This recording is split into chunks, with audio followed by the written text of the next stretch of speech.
தூக்கம் நாள் முழுதும் உழைத்து களைத்த மனிதனுக்கு அல்லாஹ் கொடுத்த மிகப்பெரிய அருட்கொடை.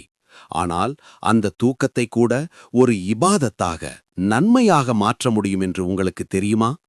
நபிகள் நாயகம் ஸல்லல்லாஹு அலைஹி வஸல்லம் அவர்கள் தூங்குவதற்கு முன் சில எளிய வழிமுறைகளை கற்றுத் தந்துள்ளார்கள். இதை செய்தால் நீங்கள் தூங்கும் நேரமெல்லாம் உங்களுக்கு நன்மைகள் எழுதப்படும். இரவில் கெட்ட கனவுகள் வராது, முழுமையான பாதுகாப்பும் கிடைக்கும். அந்த உண்மையான இஸ்லாமிய வழிமுறைகள் என்ன? ஆதாரங்களோடு பார்ப்போம்.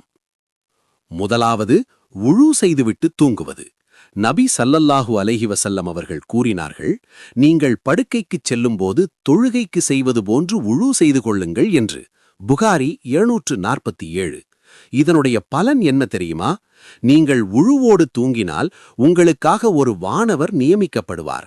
இரவில் நீங்கள் புரண்டு படுக்கும் போதெல்லாம், யா அல்லாஹ், உன்னுடைய இந்த அடியாரை மன்னிப்பாயாக என்று அந்த வானவர் உங்களுக்காக இரவு முழுவதும் துவா செய்து கொண்டே இருப்பார். தபரானி.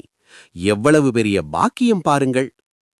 இரண்டாவது, படுக்கையை தட்டி விரிப்பது மற்றும் வலது பக்கம் ஒருக்களித்து படுப்பது. உங்களில் ஒருவர் படுக்கைக்குச் சென்றால் தனது ஆடையின் ஓரத்தால் படுக்கையை 3 முறை தட்டி விரிக்கட்டும் என்று நபி ஸல்லல்லாஹு அலைஹி வஸல்லம் அவர்கள் கூறியுள்ளார்கள். புகாரி 6320. இதனால் கண்ணுக்கு தெரியாத பூச்சிகளோ தீங்குகளோ இருந்தால் அகன்றுவிடும்.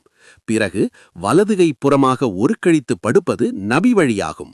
இது உங்கள் உடல் ஆரோக்கியத்திற்கும் மிகவும் சிறந்தது. மூன்றாவது, பாதுகாப்பு தரும் சூறாக்கள்.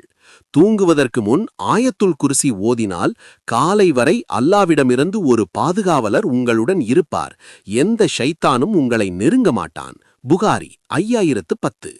மேலும் தனது 2 கைகளையும் ஏந்தி அதில் இக்லாஸ், ஃபலக், நாஸ் ஆகிய 3 சூறாக்களையும் ஓதி ஊதிவிட்டு தலை மற்றும் முகம் என உடலின் முன்பகுதி முழுவதும் தடவிக்கொள்வது நபி வழியாகும். புகாரி 5017. கடைசியாக, அல்லாஹும்ம பிஸ்மிக அமூத்து வாஹ்யா என்ற துவாவை ஓதிவிட்டு உறங்குங்கள். உங்கள் தூக்கம் நிம்மதியாக அமையும். இந்த அழகான சுன்னத்துகளை இன்றிரவே தொடங்குங்கள். மற்றவர்களுக்கும் இதை பகிருங்கள். மறக்காம சப்ஸ்கிரைப் பண்ணுங்க.